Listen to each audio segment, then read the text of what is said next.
Olá, sejam bem-vindos a mais esta aula síncrona sobre a disciplina de introdução. Eu sou a professora Carla Crevelante. Introdução à percepção e teoria musical.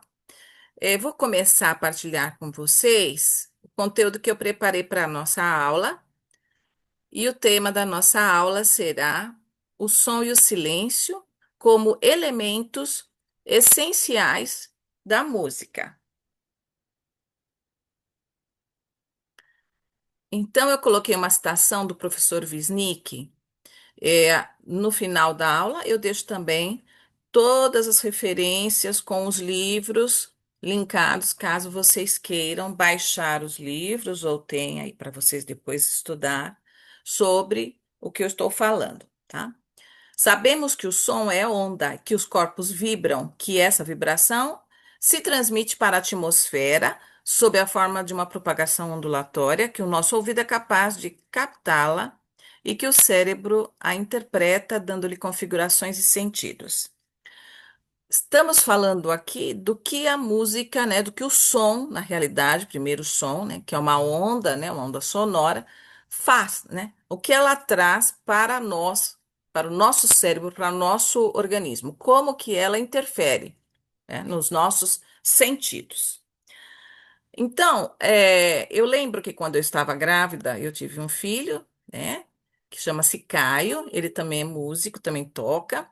E antes mesmo do Caio nascer, eu já tinha certeza que ele escutava o que eu falava, o que eu cantava quando eu tocava.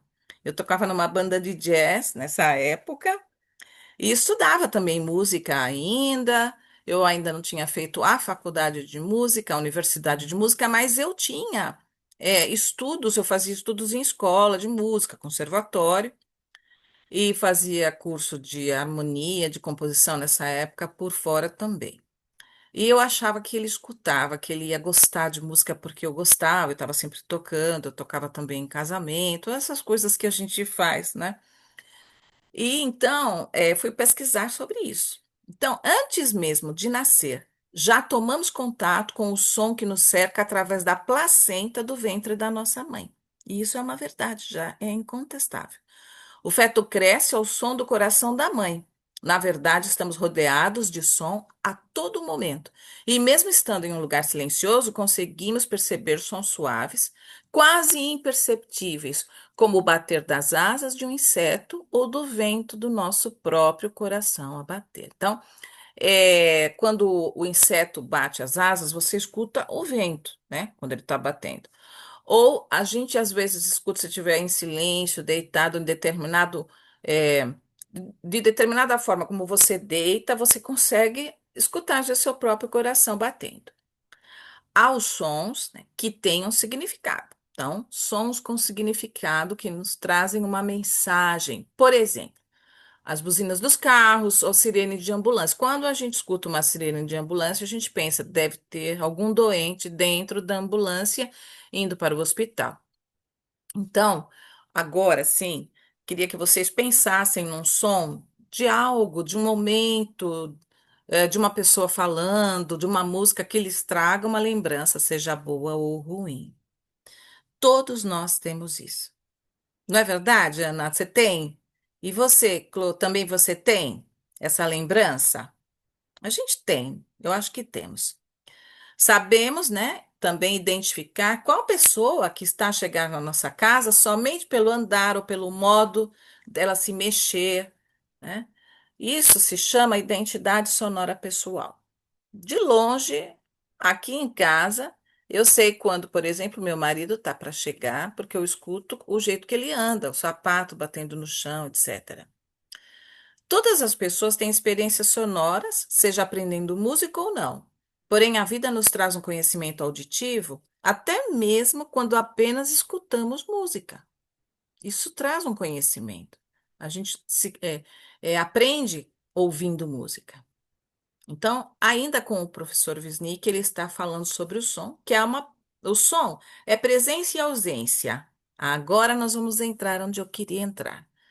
O som é presença e ausência. Está, por menos que isso pareça, permeado. Peraí. de silêncio. Há tantos ou mais silêncios quantos sons no som. E por isso se pode dizer com John Cage, compositor, que nenhum som teme o silêncio que o extingue. Mas também de maneira reversa, há sempre som dentro do silêncio. Mesmo quando não ouvimos os barulhos do mundo, fechados numa cabine à prova de som, ouvimos o barulhismo do nosso próprio corpo, produtor, receptor de ruídos.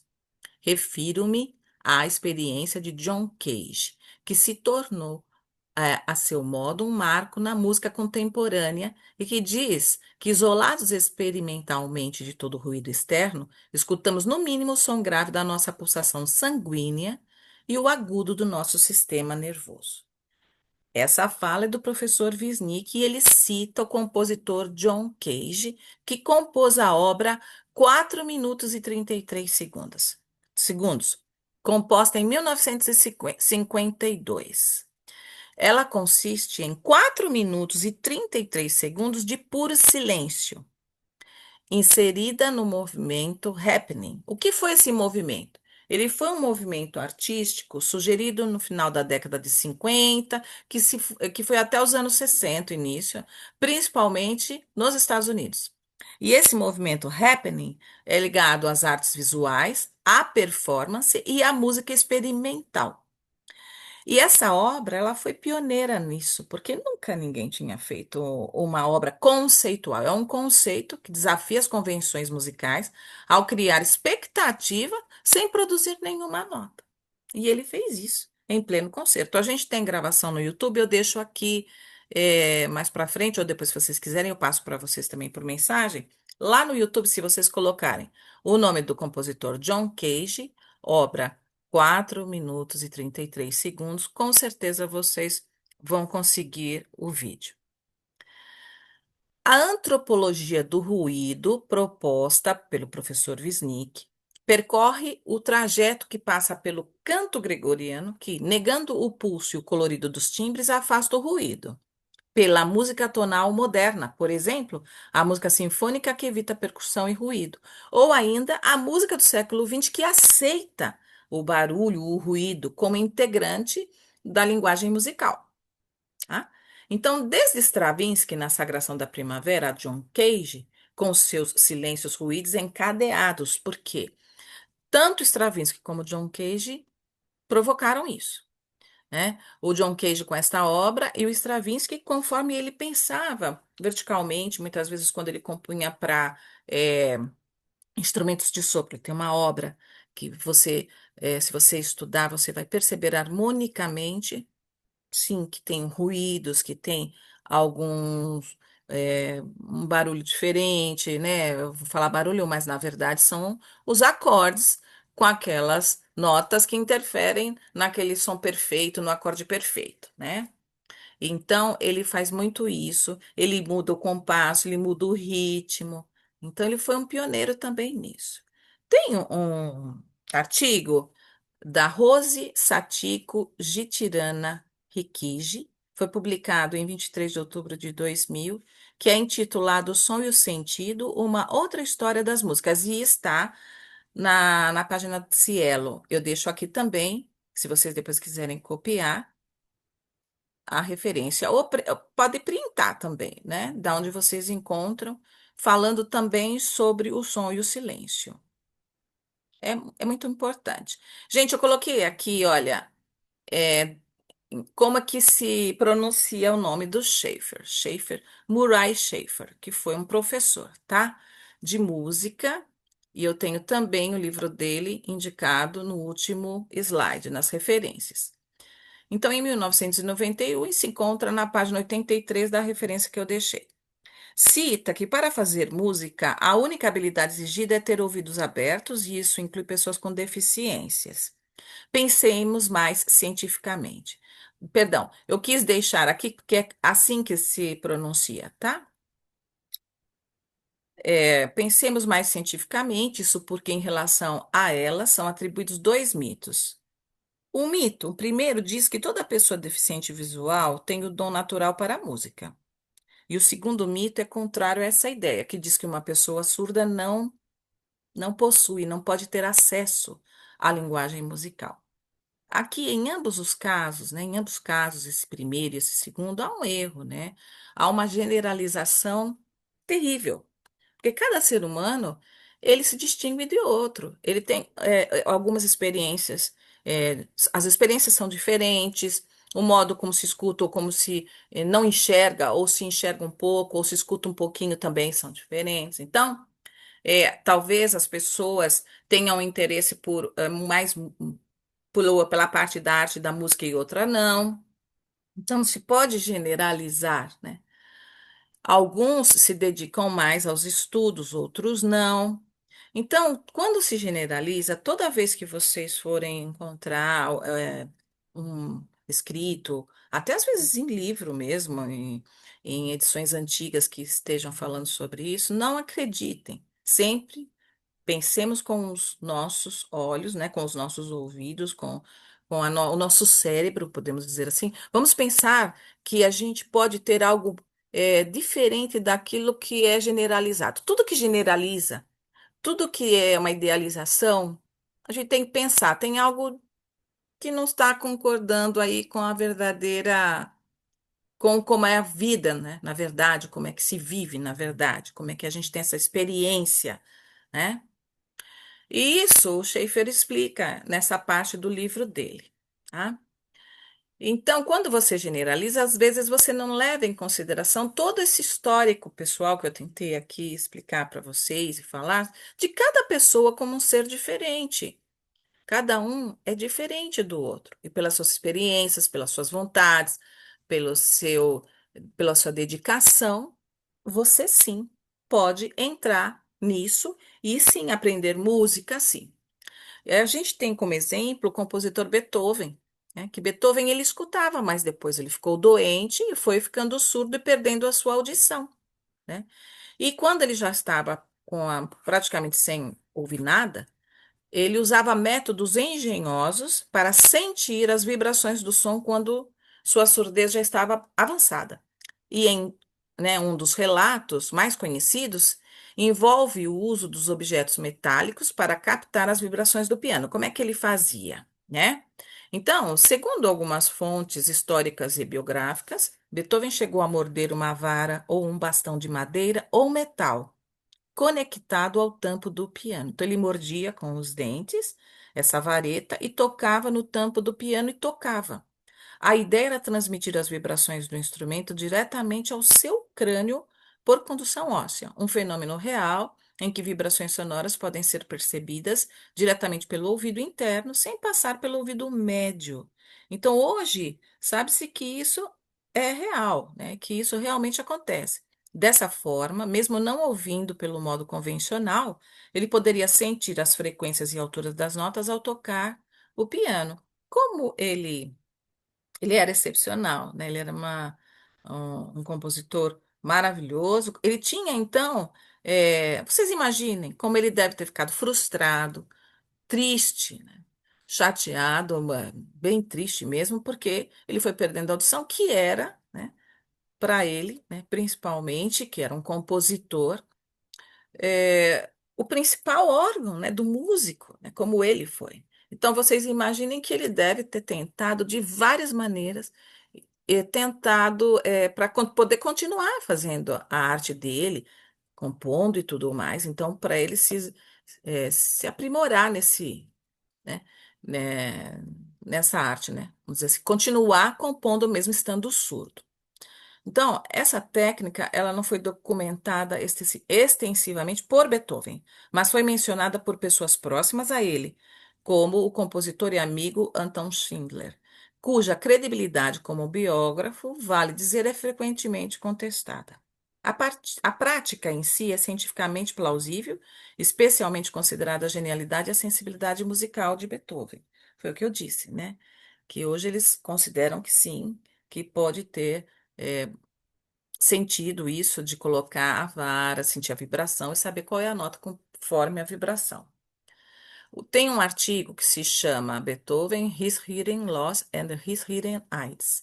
A tradução, Beethoven, sua perda auditiva e seus aparelhos auditivos, que foi publicado na revista Otology and Neurotology, que é em 2020, que é uma publicação médica, né, de medicina. E descreve que Beethoven utilizava dispositivos acústicos primitivos, incluindo uma vara de madeira que ele segurava entre os dentes para captar as vibrações do piano. Então, nessa publicação, eles realmente corroboram com o que era falado antes pelo biógrafo, por outras pessoas próximas a ele. Eu deixei aqui também o link, tá bom? E depois eu posso passar para vocês, também no particular, se quiserem. A revista Time também relata que Beethoven, ao perder completamente a audição por volta dos 45 anos, continuou a compor utilizando métodos como morder uma vara conectada ao piano para discernir os sons por meio das vibrações. Essa nossa aula eu tirei de um capítulo do livro da Soares, da escritora, da professora Soares, de 2015, que está também na nossa biblioteca Pearson.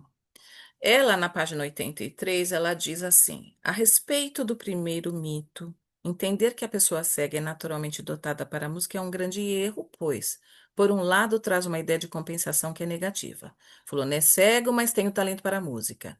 Existe aí uma ideia implícita de que a deficiência é incapacitante, mas é compensada pelo talento. Por outro lado, desconsidera o processo de aprendizagem. Essa fala desconsidera o processo de aprendizagem. Eu só estou incluindo aqui, mas eu vou continuar lendo já já o que ela escreveu. O pensamento desconsidera se a pessoa tem boa vontade, se a pessoa tem força de vontade, se ela quer aprender, se ela se propõe a aprender, por exemplo, né? Então, por um outro lado, essa frase desconsidera o processo de aprendizagem, isto é, a própria educação musical, a educação, né, do ouvido, o desenvolvimento neurológico, entre outras questões. Assim, dizer que uma pessoa cega é talentosa para a música é uma visão muito reducionista.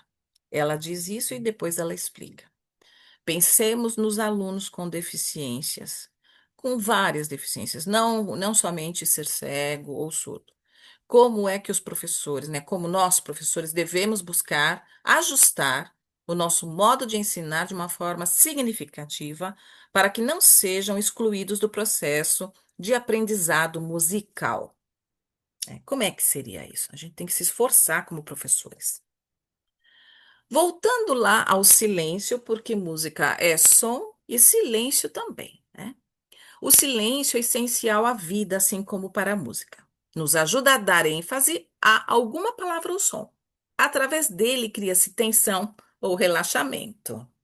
Segundo Schaeffer, o silêncio protege o evento musical contra o ruído. Os eventos musicais precisam dessa proteção por serem acontecimentos sensíveis. Quantas vezes que a gente está escutando um concerto ou uma música e tem uma paradinha, né? Uma pausa, assim. Né? A gente fala paradinha, mas é uma pausa. E todos ficam na expectativa de que vai vir um tadã, por exemplo, não é? Não é isso? Então, o silêncio faz parte, ele é importante. Na sociedade atual, né, estamos perdendo o sentido do silêncio. Ficar quieto ou meditando é uma atitude que pode ser atualmente considerada como perda de tempo ou, né, que se preza assim com uma alta produtividade, porque só é importante quem tem alta produtividade, etc. Temos ainda o aumento crescente da poluição sonora, esquecida em meio à poluição do ar, das águas. É terrível a poluição sonora, que deve ser olhada com mais atenção, pois estamos cada vez mais vivendo em ambientes barulhentos, e isso não é saudável a nós que somos seres humanos. O silêncio se refere à ausência de sons, e isso parece não ser consenso, porém, som é vida, faz parte do nosso cotidiano. Então, podemos concluir que o silêncio é relativo, com a ausência de alguns sons em determinados momentos e com a percepção de sons que funcionam como figuras e de outros que funcionam como fundo, fazendo uma analogia com as artes visuais. Então, a autora do livro, ela fala sobre os parâmetros do som, possibilidades para se fazer né? A música, fazer musical, né? O fazer musical. Quais são esses elementos que caracterizam? Então, a gente já sabe, porque a gente já aprendeu, inclusive vocês devem ter estudado isso no material de vocês, que alguns dos elementos que usamos atualmente para criar música incluem tons, notas, ruídos, né? Essa mescla toda de tudo isso, um som tonal que contenha todos os elementos sonoros, como por exemplo a altura, né, das notas, que dá o nome de cada nota, do, mi, sol, né? Ou junto a frações de ruidosidade, difícil essa palavra, ruídos, né? Frações de ruídos, como dizemos, um tom sujo. Vamos ver o que é isso. Em períodos anteriores ao século XX, o ruído era inaceitável, o que reforçava, né, e reforça a importância dos aspectos culturais e sociais na expressão artística. Esses parâmetros do som dão um tempero à música, enriquecendo a criação. Hoje, a gente tem uma outra visão sobre isso e uma aceitação bem melhor, né? Para o ensino da música, é importante utilizá-los de forma consciente e didática. No livro da autora, ela coloca as 4 propriedades do som como base. Então, eu vou só dar uma. é, Eu vou reduzir, tá? Porque senão a aula fica muito grande, tá? Ela fala da altura, dos elementos, tá? Dos elementos que a gente tem logo no início lá do nosso material. Então, para classificar um som do ponto de vista artístico, é importante que o elemento seja, né, como parâmetro, estabelecer comparações. Então, a altura do som. A altura da nota dó, dó. Aí eu quero uma nota mais aguda, eu posso cantar a oitava acima, dó. Ela é a mesma nota, mas ela tem alturas diferentes, né? Dó, mi, uma outra nota, cada uma tem a sua característica, cada nota tem, vou dizer assim, o seu selo, né? De altura, vamos dizer assim. Então, quando a gente ensina as nossas crianças, por exemplo, e a gente fala, o som do passarinho é agudo. Será mesmo? A gente tem que dar uma oportunidade de fazer uma pesquisa junto com os alunos e ensiná-los que existem vários passarinhos com diversas alturas de sons, que nem sempre são agudos, que tem alguns sons de passarinhos que eles emitem que são som graves, por exemplo. Eles são curtos, são longos, aí vai para outro aspecto, que será a duração, certo? Que nós vamos falar depois, tá? Então, as notas, elas têm alturas diferentes. Isso é uma característica e é uma organização da própria música para você poder compor uma melodia, certo? E, da mesma forma, né, você compõe a melodia numa combinação com essas melodias diferentes, surge a harmonia nesse meio, né? Então, ela vai falar também depois de um outro elemento dos sons, que é a intensidade. E a intensidade, ela se refere à propriedade do som ser forte ou fraco, né? Quando ele é produzido, né? Por exemplo, com um ataque mais forte ou um ataque mais delicado, tá? Então, por exemplo, o súbito piano não é super delicado? Se você está com uma nota que vem forte, por exemplo, num súbito piano, você vai tocar uma nota bem delicadamente. Então, isso é a intensidade, ela está relacionada a isso, tá? Ela fala sobre que a intensidade ouvida também depende da localização de onde o ouvinte está. Por exemplo, num concerto, se ele está perto da orquestra ou lá longe, lá atrás, né? E isso também modifica como você consegue escutar, né?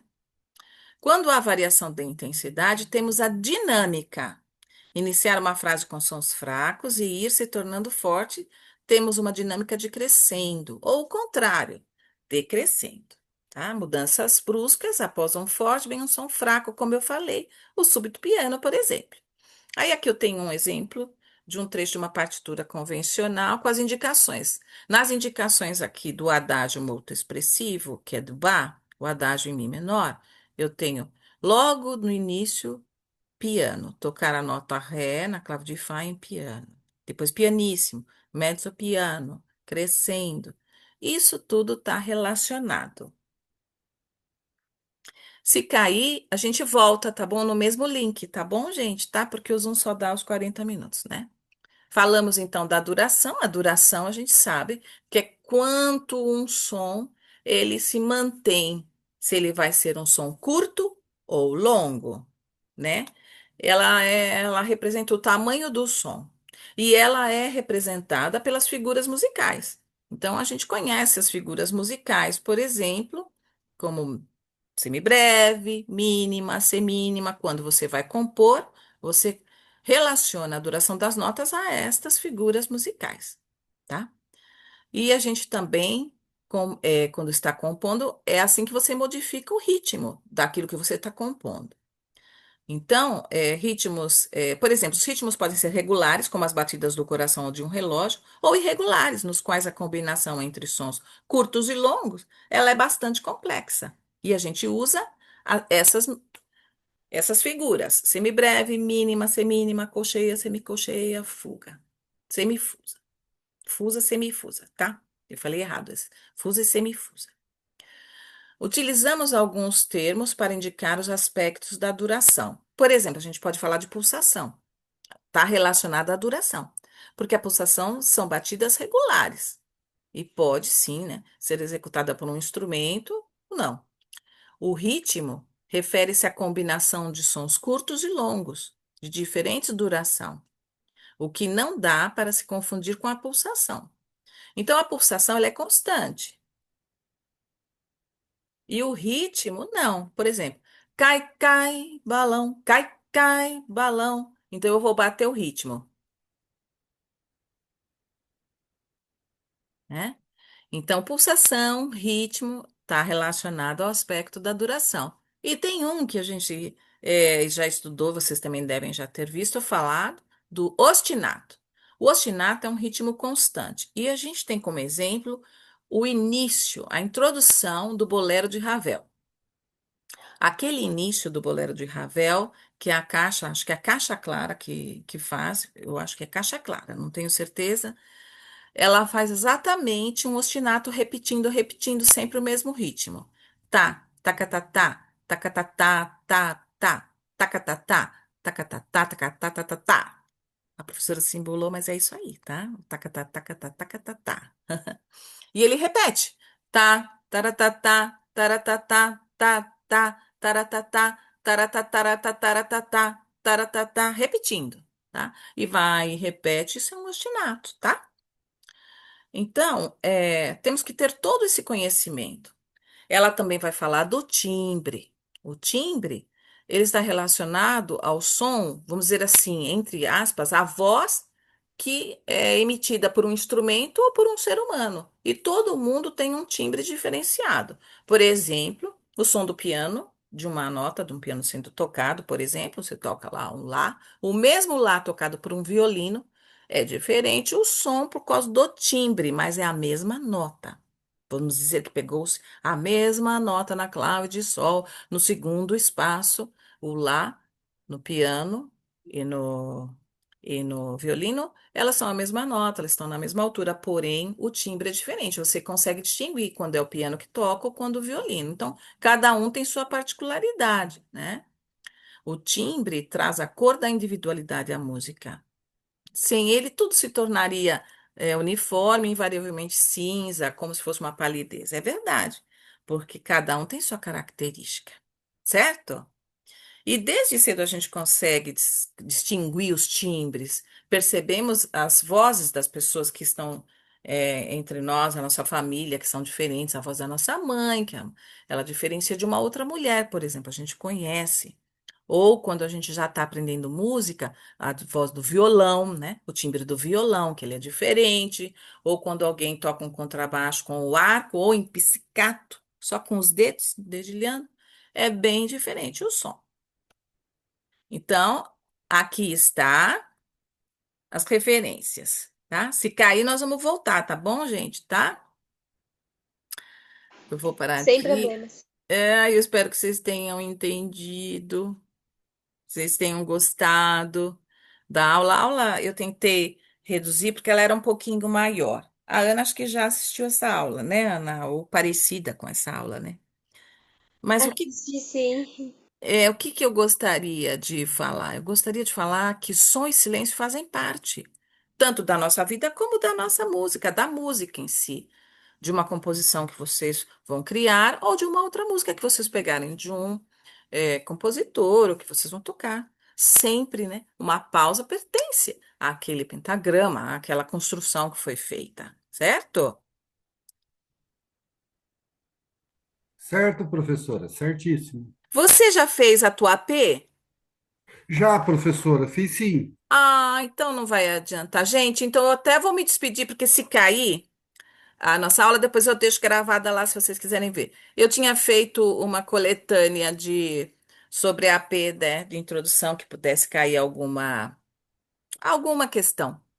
E você Ah, acha tá que foi certo. bem? Você foi bem? Você sabe? Não, professora, foi horroroso.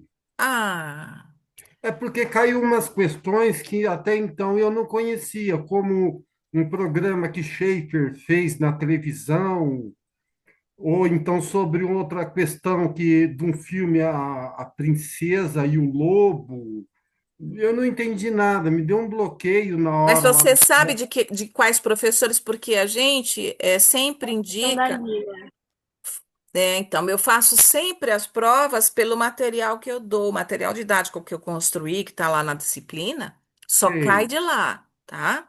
Então, e aí me deu um bloqueio na hora lá, que eu fiquei perdido, não consegui ter uma linha de raciocínio em cima das questões. Depois conversa com o Ricardo, manda uma mensagem, ele te explica alguma coisa, tá? Ok, Não deixe de explicar.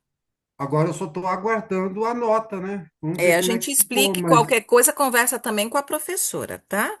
sim, tá É ok, que será professora. que não estava no material e às vezes você não encontrou na hora de estudar, você não viu? Não, eu li o material duas vezes. E nas videoaulas, né? Porque a gente grava as videoaulas também, né? Sobre o que tem conteúdo, né? Até agora, as únicas videoaulas que eu tive é com a senhora, a Ah, passada e essa essa. aula é aula ao vivo. A videoaula é aqueles vídeos que estão lá no material de estudo para você na tua sala. Você tem que Compreendi. entrar na sala desse professor que você não foi bem nas questões